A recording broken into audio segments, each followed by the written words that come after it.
Senhor, sei que existe um céu de amor, quero nele voar, voar para além destas nuvens no céu, para além desta brisa do mar, além dos sonhos que sonhei. O amor, treino de perfeição, carinho, gesto pro meu irmão. Ser bem-vindo a um paraíso, ser bondoso é preciso, ser irmão, ó meu irmão, é preciso voar. Senhor, sei que existe um céu de amor, quero nele voar, voar para além destas nuvens no céu, para além desta brisa do mar, além dos sonhos que sonhei. O amor, treino de perfeição, carinho, gesto pro meu irmão. Ser bem-vindo ao paraíso, ser bondoso é preciso, ser irmão, ó meu irmão, é preciso voar. Ser bem-vindo ao paraíso, ser bondoso é preciso, ser irmão, ó meu irmão, é preciso voar.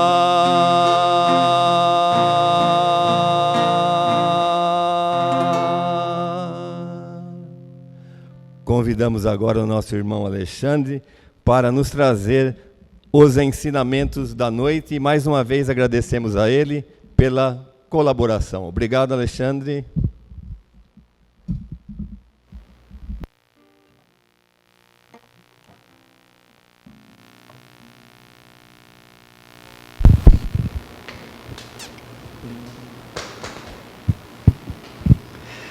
Boa noite. Em primeiro lugar, eu que agradeço, né, o convite, Domingos, a confiança, né, da gente estar aqui em cima tentando passar alguma coisa que a gente aprende também.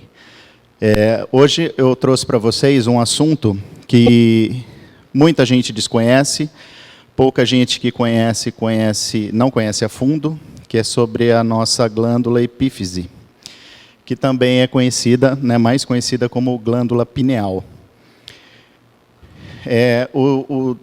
Os estudos que eu fiz para hoje, para passar para vocês, foram baseados nos estudos do Dr. Sérgio Felipe de Oliveira, que é um médico psiquiatra, doutor em neurociência, mestre em ciências na USP e pesquisador de psicobiofísica. Ele é um dos nomes assim de mais destaques no que diz respeito à epífise, glândula pineal. A localização dela, a gente vai falar de início assim um pouco biologicamente para a gente entender até a gente chegar na parte que estamos curiosos para ver o assunto de hoje. ela fica no centro do cérebro, bem no centro do nosso cérebro. Ela tem o tamanhozinho, a gente pode comparar com um grão de feijão. Se a gente colocar o dedo, pudesse colocar ele para dentro, entre os nossos olhos, até o meio do cérebro, é ali que ela fica. Por que, então, que é importante a gente estudar a glândula pineal? Já se sabe de estudos mais antigos que a glândula pineal ela é o relógio do nosso organismo. Ela consegue controlar fabricação de enzimas, hormônios no lugar certo. Ela controla desde a microcélula até o coração. Até os batimentos cardíacos ela controla. Ela tem uma importância tremenda. E, além disso, ainda ela consegue coordenar a natureza externa com a natureza interna do nosso organismo. O que é isso? Ela consegue perceber a luz do sol. Por exemplo, quando o dia vai anoitecendo, a pineal já percebe que o sol está se pondo e ela começa a fabricar mais melatonina. Não sei se vocês já ouviram falar, a melatonina é o hormônio que dá o sono na gente. Então, a gente começa a ter mais sono quando o sol se põe. Quando começa a amanhecer, ela percebe esse movimento do sol e começa a diminuir a produção de melatonina, para a gente poder despertar. Então, essa é uma das funções assim, primordiais dela na nossa vida. Vocês já ouviram falar, no avião tem um efeito que chama jet lag? É por conta da glândula pineal. Quando a gente viaja para um outro país que tem um fuso horário muito distante, diferente do nosso, a gente começa a sentir sono nas horas erradas, porque, vamos dizer assim, a pineal é pega de surpresa. Então, a gente fica com esse sono desregulado, né? O efeito jet lag. Tem umas curiosidades também com relação a isso. Não só o movimento do Sol ela consegue captar, como os da Lua também. Estudos feitos perceberam que a gestação de um bebê, que para nós é de 9 meses, ela é exatamente 1 ano lunar. Então, ela consegue, de acordo com o movimento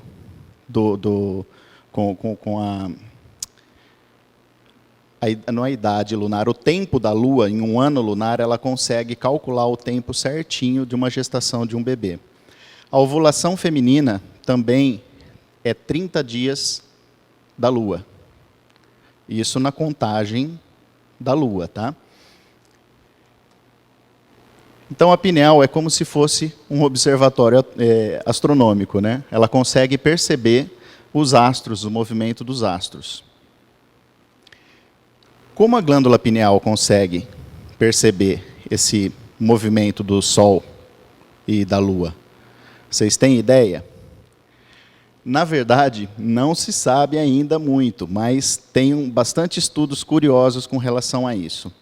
Na formação do óvulo, no bebê, começa a se formar o embrião, e no diencéfalo tem 3 brotos que crescem, 2 se projetam para frente, vão até as órbitas, que são os olhos, e o terceiro fica onde ele está, é a pineal.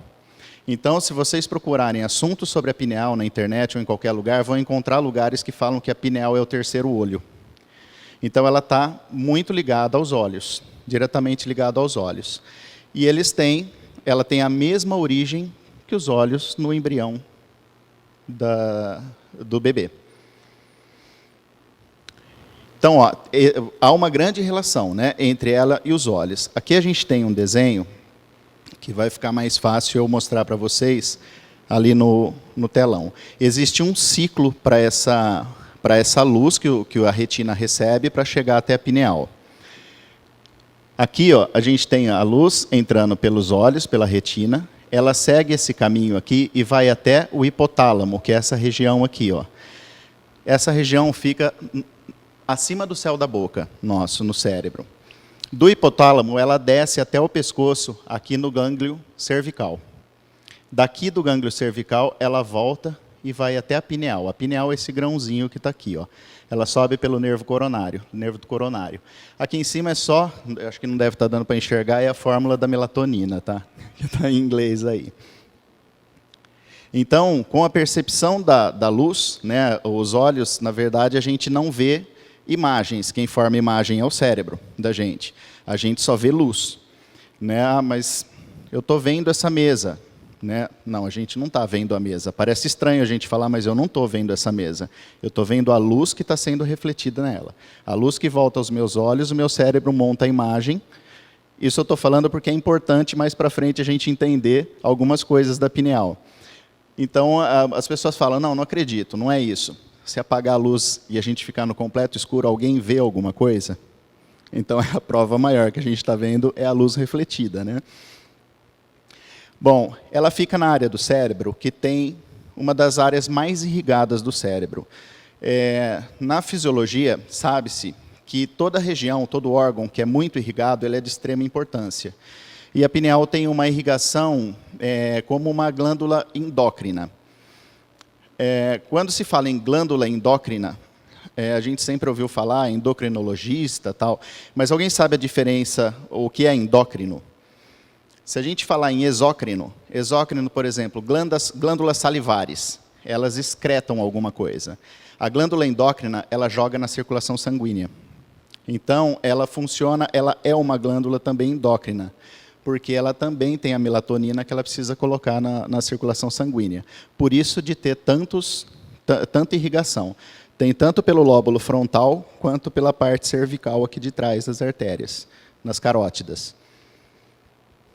Então, esses hormônios, né, que a gente falou antes, que é a principal dela é a melatonina, os outros ela coordena, mas a melatonina ela fabrica. Eles são colocados diretamente na corrente sanguínea.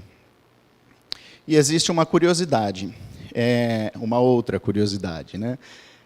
Todo mundo aqui acho que já ouviu falar dos egípcios, não, dos egípcios, lógico, mas por serem uma civilização muito avançada para a época. Na literatura espírita, a gente vê, quem não conhece, até tem um livro chamado Exilados de Capela, que ele fala sobre esses povos que vieram, né, reencarnar aqui na Terra. E eles tinham, né, vários conhecimentos muito avançados para a época. E eles tinham esse desenho que é conhecido como olho de Horus, que muita gente eu já vi muita gente com tatuagem do olho de Horus. Olha a glândula pineal.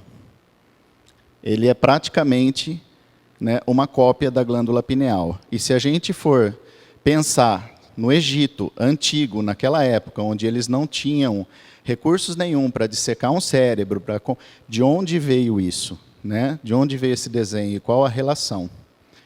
Então, eles tinham algum conhecimento já no seu perispírito, já que traziam de outras vidas. Né? Se a glândula pineal capta o Sol, capta o movimento da Lua, ela também, será que pode captar o plano espiritual? Agora a gente começa a entrar num assunto que mais nos interessa. Né? A gente tem aqui com a gente, na Terra, conhecidos 3 dimensões, né, que é conhecida da física e tal, que são altura, largura e profundidade. Quando a gente fala, a gente está vendo uma fotografia, a gente está vendo em 2D. Né? Se a gente pega um objeto e começa a virar, a gente já está vendo largura, altura, profundidade, a gente está vendo em 3D. O plano espiritual está na 4ª dimensão, que é a dimensão espaço-tempo.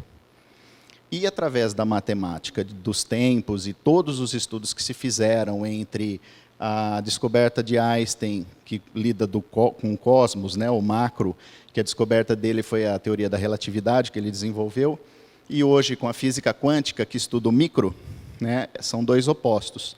Com todos esses estudos, hoje eles conseguiram medir a distância entre a 3ª e a 4ª dimensão. Vocês têm ideia da distância? 5 milímetros. Ou seja, como se diz, a gente está junto e misturado. Né? 5 milímetros está na ponta do nariz. Né? Então, a gente está... E a glândula pineal tem muita facilidade de captar essa outra dimensão. Aqui a gente tem um desenho dos chakras. Quem fez cursos aí de passe e tal, deve ter estudado isso aqui. André Luiz, ele chama os chakras de centros vitais. A gente tem 7 no corpo inteiro, que são pontos de recepção e emanação de energia. A gente vai falar basicamente, que o assunto não são os chakras hoje, basicamente de dois, que é o chakra coronário, que fica bem aqui na cabeça, e o chakra cardíaco, para vocês verem a relação da pineal, o chakra e o coração. A gente tem o coração ligado diretamente com o chakra cardíaco pelo plexo nervoso, por um plexo nervoso que fica atrás do coração. A gente tem também o coronário, a glândula pineal ligada ao chakra coronário. O chakra cardíaco recebe a energia do coração, porque no coração a gente tem muita atividade elétrica. Todo mundo sabe, a gente tanto faz um exame de coração, é eletrocardiograma, né, porque é medido correntes que tem no coração.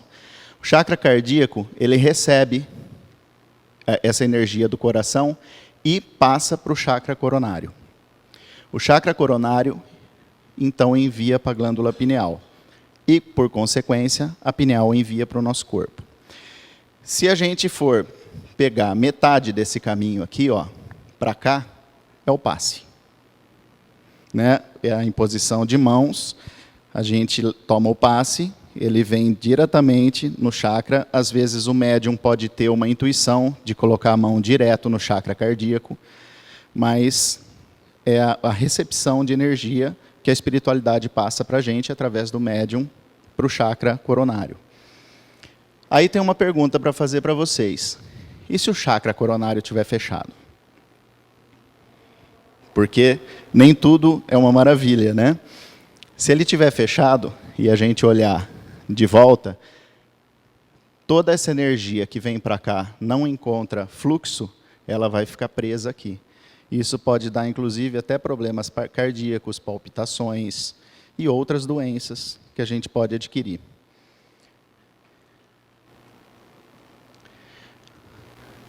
Como que a gente abre o chakra? Como que é a melhor forma e fácil? Fácil. Talvez seja fácil, a gente que não enxerga ser tão fácil assim. Amor. É o amor que abre o nosso chakra. Amor, reforma interior, nosso melhoramento, caridade, amor ao próximo. Tudo isso são coisas que nos mantêm numa vibração diferente e automaticamente abre o nosso chakra. Não preciso dizer que todos os sentimentos contrários fazem a gente fechar. Então, isso é uma das coisas que causam doenças na gente, chakras que a gente... Isso que eu estou falando do coração e tal, acontece para o chakra gástrico, a mesma coisa. A gente tem os plexos também nervosos que ligam. Comida, comer mal, né? Ou então não dar valor, não agradecer a Deus aquele alimento que a gente tem, né? Ou, como mesmo o próprio doutor Felipe fala, tornar o nosso estômago um cemitério de ossada, isso tudo nos faz mal também, né, para o chakra. No livro Missionários da Luz, tem o capítulo 2, que ele chama A Epífise, o capítulo 2 inteirinho do Missionários da Luz. Quem não conhece o livro, André Luiz, ele vai visitar, nesse capítulo, ele vai visitar uma sessão mediúnica, junto com o mentor dele, que está ajudando e orientando, que é o Alexandre, meu xará, só pelo nome. E ele em conversa com o Alexandre, ele vai tirando várias dúvidas sobre a pineal, inclusive que ele viu os médiuns que davam comunicações com a pineal mais brilhante, com uma luz muito linda. E aí o Alexandre fala para ele, ó, a glândula pineal conserva ascendência em todo o sistema endócrino, ligada à mente através de princípios eletromagnéticos do campo vital que a ciência comum ainda não pode identificar, comanda as forças subconscientes sob determinação direta da vontade. As redes nervosas constituem-lhe os fios telegráficos para as ordens imediatas a todos os departamentos celulares, que é aquilo que ela faz, ela controla tudo no nosso... Tudo, eu não diria tudo, que eu também não conheço anatomia tanto assim para dizer isso.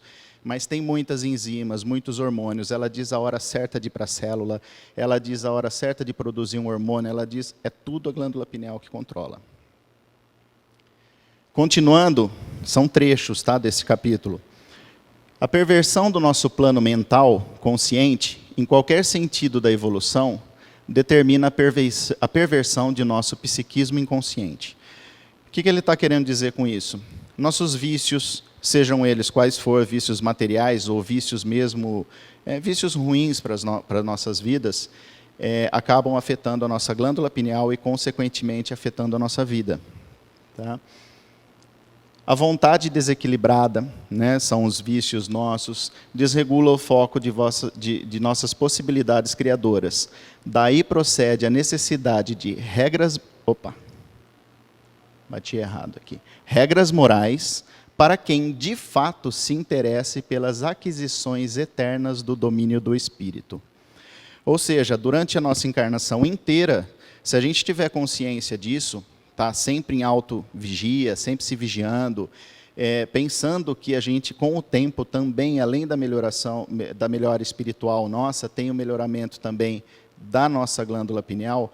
Quanto mais a gente faz isso, mais próximo a gente está de uma evolução melhor, principalmente ligado ao plano espiritual. Não adianta alcançar a morte física exibindo gestos e palavras convencionais se o homem não cogitou o burilamento próprio, que é a nossa reforma. Ou seja, não adianta fazer o faça o que eu digo, mas não faça o que eu faço. Né? A gente tem que aprender, ter ações, fazer as coisas e nos automodificar durante a nossa vida, sempre para melhor. A glândula pineal, ela foi observado também que tem pessoas que têm formação de cristais de apatita na glândula, que não tem nada a ver com... É uma formação biológica natural dela. Digamos assim, é um melhoramento dela quando se possui esse cristal de apatita. Quando não tem. O cristal de apatita, ele tem muitos íons. Ele é muito carregado de íons que faz com que ela se torne magnética.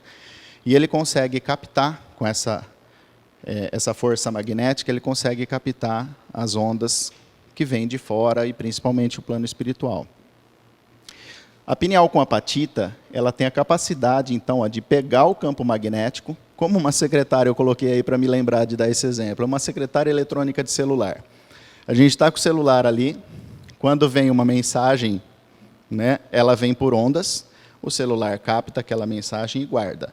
Vamos dizer que o celular é o nosso cérebro, né, e que aquele aparelhinho ali que captou a mensagem é a glândula com a apatita, o cristal de apatita. E aí tem alguns estudos que já viram isso também. Ó. Com cristais de apatita, a mediunidade tem mais facilidade em ser psicofônica. Quando não tem cristais de apatita, que existem pessoas que não têm, o que não quer dizer, aí a gente pode ver os níveis diferentes de mediunidade de cada um, porque todo mundo tem um certo nível de mediunidade. Então, onde está a diferença? Aqueles que têm mais cristais de apatita, eles têm uma mediunidade mais aguçada. Né? Então, quem não tem cristal pode ter uma mediunidade de desdobramento, que é aquela mediunidade onde a gente tem a capacidade de sair do corpo. Tá? Ou durante o sono, é o desdobramento. Onde que as interferências espirituais podem acontecer?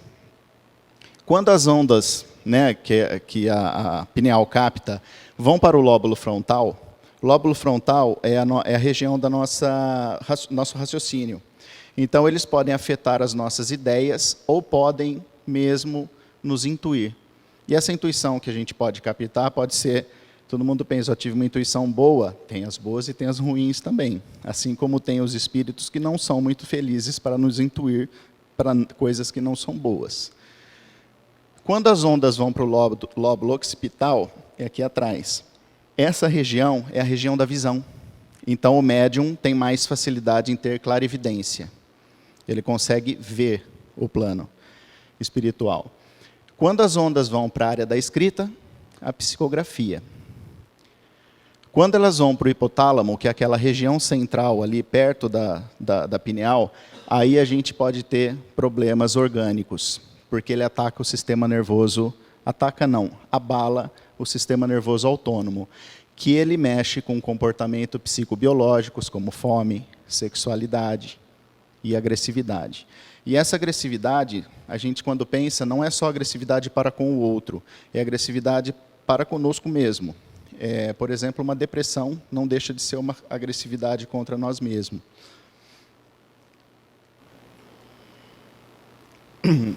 Eu não sei se vocês sabem disso ou têm alguma informação sobre isso. Existe o CID-10, que isso é uma informação legal. CID-10, esse CID significa Catálogo Internacional de Doenças.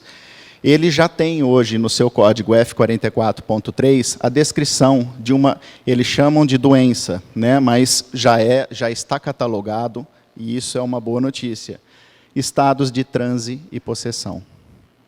Então, esse CID-10, aí eu não sei se alguém já pegou um atestado médico, ou por doença, alguma coisa, hoje os médicos colocam CID-10 número tal, para não escrever o que você tem, porque você vai apresentar na empresa, a pessoa fala, está com isso, está com aquilo, né? Então eles põem o código do CID-10.